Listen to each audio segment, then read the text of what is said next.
తెలుసు, కథ అని తెలుసు, కథలన్నీ కంచికే చేరునని తెలుసు.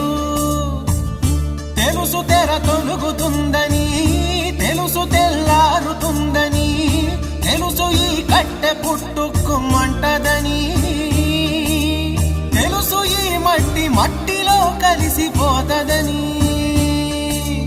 ఇన్ని తెలిసి ఇరకాటంలో పడిపోతావు ఎందుకని? మాయ